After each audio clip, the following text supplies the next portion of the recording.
Hello students, welcome to my YouTube channel commerce classes by Vishal sir. आप सभी का मेरे चैनल पे एक बार फिर से हार्दिक स्वागत है। बच्चों, आज हम क्लास 11 सब्जेक्ट बिजनेस स्टडीज़ और इसमें भी हमारा चैप्टर 9 कह लीजिए, यूनिट 9 कह लीजिए, ये वाली यूनिट चल रही है और इसमें भी टॉपिक है स्मॉल बिजनेस। इससे पहले एक वीडियो मैंने बना दी है, अगर आपने नहीं देखी है तो सीक्वेंस में अगर आप देखेंगे इसको तो ज़्यादा अच्छे से क्लियर होएगा। तो स्मॉल बिजनेस वाली वीडियो देखिए, उसके बाद इस सेकंड वीडियो को देखिए, एंटरप्रेन्योरशिप की थर्ड या फोर्थ वीडियो होगी, तब उसको देखिएगा आप। तो आइए आज हम सेकंड वीडियो की ओर चलते हैं। लास्ट वीडियो में हमने पढ़ा था कि जो स्मॉल बिजनेस है उसका क्या रोल है रूरल इंडिया में। अगर आपने वो नहीं देखा, काफ़ी इंपॉर्टेंट क्वेश्चन है, काफ़ी बार 11th वालों के काफ़ी क्या मोस्टली मान लीजिए ऑलमोस्ट 70 to 80% एग्जाम में आता ही आता है, तो आप इसको अच्छे से कर लीजिएगा। और अब ये जो आज हम पढ़ रहे हैं ये भी मोस्ट इंपॉर्टेंट टॉपिक है कि what are the problems of small business. क्या है स्मॉल बिजनेस की प्रॉब्लम, स्मॉल बिजनेस क्या होता है, रूरल इंडिया में क्या रोल है। उसके लिए लास्ट वीडियो जरूर देखना, इस वीडियो के एंड में और बीच में आपको आई बटन में और वीडियो के एंड में दोनों में लिंक मिल जाएगा। आइए हम इसके प्रॉब्लम्स की ओर चलते हैं। तो ये प्रॉब्लम्स है स्मॉल बिजनेस की इंडिया में। पहली फाइनेंस, दूसरी रॉ मटेरियल, तीसरी managerial skill, fourth labour, marketing, quality, capacity utilisation, technology, sickness, global competitions. इन सब के बारे में थोड़ा थोड़ा डिस्कस करेंगे। आइए स्टार्ट करते हैं। Number 1, finance. सबसे बड़ी प्रॉब्लम जो स्मॉल बिजनेस की है वो फाइनेंस की है। One of the severe problem face by the small scale industries, ये जो नाम है ना SSI इसको बोलते हैं, small scale industries, is that of non availability of adequate finance to carry out its operation. इनके पास पैसे नहीं होते, बहुत कम होते हैं, ये अपना बिजनेस स्टार्ट करने के लायक भी पैसे नहीं होते। तो सबसे बड़ी प्रॉब्लम फाइनेंस की है। नंबर 2 रॉ मटेरियल की है। Availability and procurement of raw material is another major problem face by the SSI small scale industries. एक तो इन पे अवेलेबिलिटी नहीं होती रॉ मटेरियल की, ना ही अरेंज कर पाते हैं, ये भी काफ़ी बड़ी प्रॉब्लम है, ये नहीं कर पाते। और मेन काम पैसे का ही होता है, नहीं होते, ना रॉ मटेरियल कर पाते ना फाइनेंस कर पाते। Their bargaining power is relatively low due to the small quantity of purchase. तो इनकी बार्गेनिंग पावर लो होती है क्योंकि छोटा ही माल खरीदते हैं, तो लोग कोऑपरेट नहीं करते, माल के रेट कम नहीं करते, तो ये मैनेज नहीं कर पाते।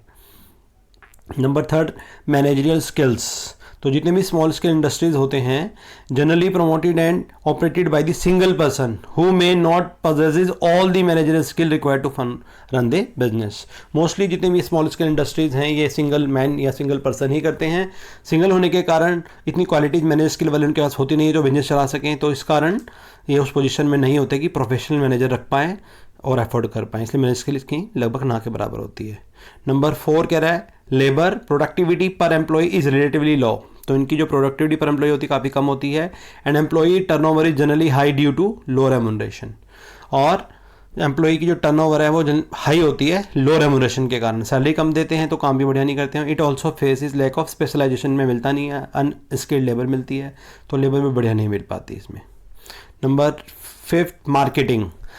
In most of the cases, marketing is a weaker area of the small organization. Therefore, exploitation of middleman is very more. तो इसमें जो होती है मार्केटिंग नहीं है इनके पास, वीकर एरिया है, मार्केटिंग कर ही नहीं पाते, इतना पैसा ही नहीं है इनके पास कि मार्केटिंग कर पाए, क्योंकि मार्केटिंग में बहुत ज़्यादा एडवर्टीजमेंट वगैरह में पैसा लगता है, इनके पास नहीं होते हैं। तो इनको जो मिडिल मैन है वो एक्सप्लॉइट करते हैं बहुत ज़्यादा और इनकी मार्केटिंग लगभग नहीं होती।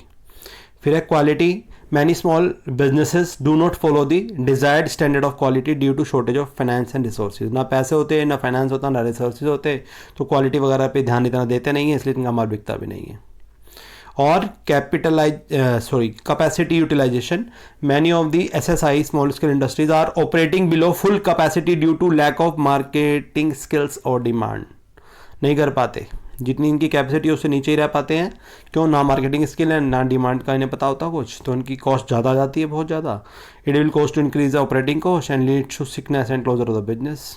बिजनेस बीमार पड़ जाता है, ऑपरेटिंग कॉस्ट बहुत ज़्यादा हो जाती है और बिजनेस बंद करना पड़ता है इनको। कैपेसिटी यूटिलाइजेशन का ज़्यादा नहीं होता। Technology. Most of the SSI इनकी जो टेक्नोलॉजी है आउटडेटेड होती है, पुराने इंडिजिनियस टेक्नोलॉजी यूज़ करते हैं, पुराने जो चली आ रही हैं कस्टम्स हैं वही यूज़ करते हैं, तो resulting low productivity and uneconomical production का नहीं हो पाता। ठीक है, जैसे ही देखिए टाइपराइटर था ख़त्म ही हो गया लगभग, तो are you still using obsolete technology, तो ये है, तो ये इनकी प्रॉब्लम है।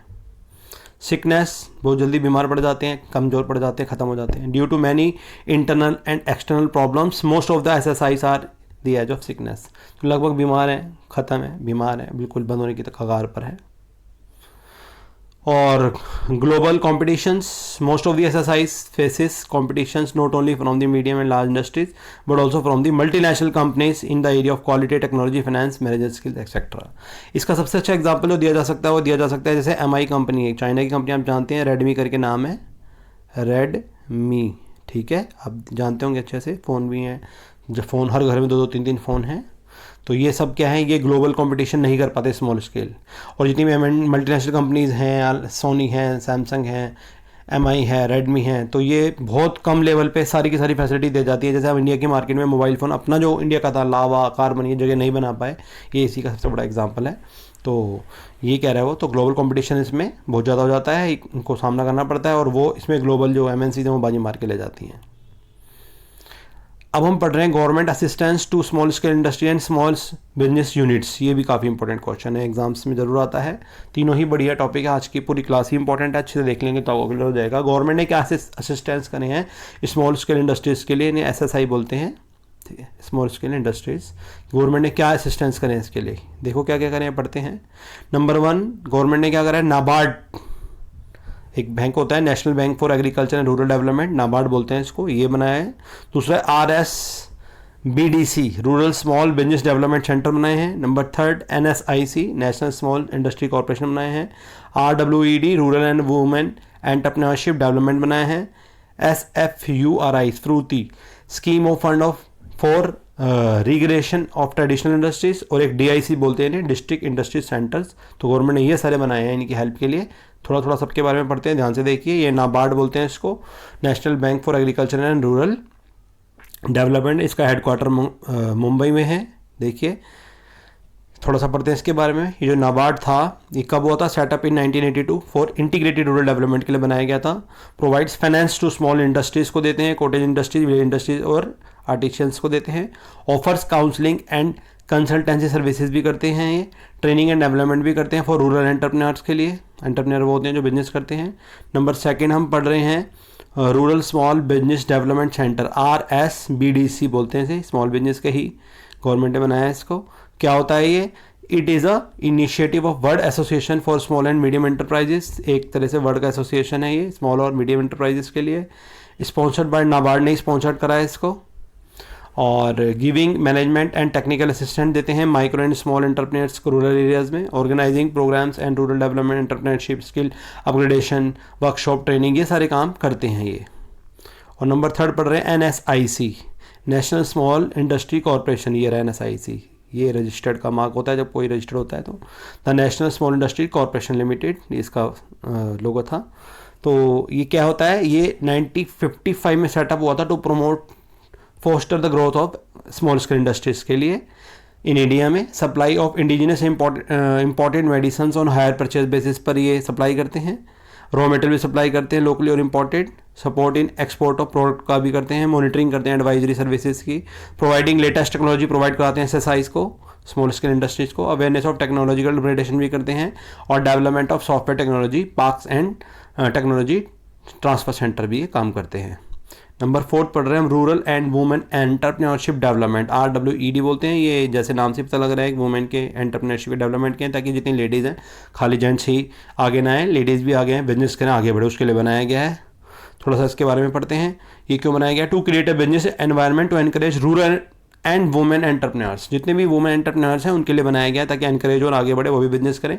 To enhance the productivity of labour and institutions, ताकि जो लेबर की प्रोडक्टिविटी और इंस्टीट्यूशन है वो एनहांस हो सके। To provide training for women entrepreneurs, जितने भी वुमेन एंटरप्रेन्योर हैं उनकी हेल्प के लिए, ट्रेनिंग के लिए बनाया गया है। To give advisory services in all respect. और एक है स्फूर्ति बोलते हैं इसे, scheme of fund for regeneration of traditional industries. ठीक है, क्या है ये जो बनाया गया था, एस्टेब्लिश होता 2005 में, to make traditional industries more productive and competitive बनाने के लिए। Implemented by ministry of agro and rural industries in collaboration state government के कोलैबोरेशन से बनाया गया है। To develop clusters of traditional industries in various part of country. To make traditional industries more innovative and profitable, इसलिए बनाया गया है ताकि ट्रेडिशनल इंडस्ट्री जो है वो काफ़ी इनोवेटिव और प्रॉफिटेबल हो जाए। To create sustainable employment opportunities in traditional sector, तो इन सब के लिए बनाए गए हैं ये। और लास्ट है DIC बोलते हैं इसे, डिस्ट्रिक्ट इंडस्ट्री सेंटर, ये बोला जाता है इसको। क्या होते हैं, लास्ट इसके बारे में पढ़ते हैं। ये 1978 में एस्टेब्लिश हुआ था। क्यों बनाया गया है? To support small entrepreneurs at district level. District level पे जो भी SSI है, स्मॉल एंटरप्रेन्योर, उनके हेल्प के लिए बनाया जाता है, बनाए गए हैं DICs।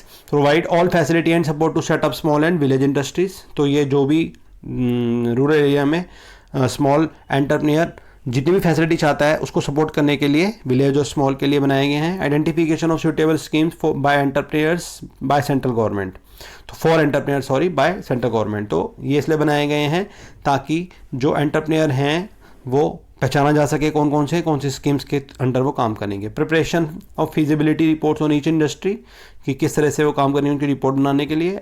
Arrangement of credit facility and equipment, इसके लिए। अरेंजमेंट ऑफ रॉ मटेरियल के लिए। To impart training for artisan entrepreneur, उनकी ट्रेनिंग कराने के लिए।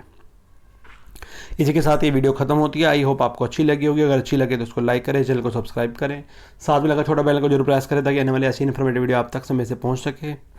और फॉर योर का इन्फॉर्मेशन, मैंने अकाउंटेंसी में भी चैप्टर 1 से लेकर रिजर्व एंड सरप्लस चैप्टर तक सारी यूनिट बनी हुई है, आप जाके प्लेलिस्ट पे चेक कर सकते हैं। और बिजनेस स्टडी में 9th यूनिट चली ही रही है, इसके बाद 10th 11th बिजनेस स्टडी का सिलेबस ख़त्म है। और आप अच्छे से पढ़ते रहिए, कॉमर्स में मेरे साथ जुड़े रहिए और अच्छे मार्क्स लेते रहिए। इसी के साथ आपका इस चैनल और इस वीडियो दोनों को देखने के लिए बहुत बहुत धन्यवाद।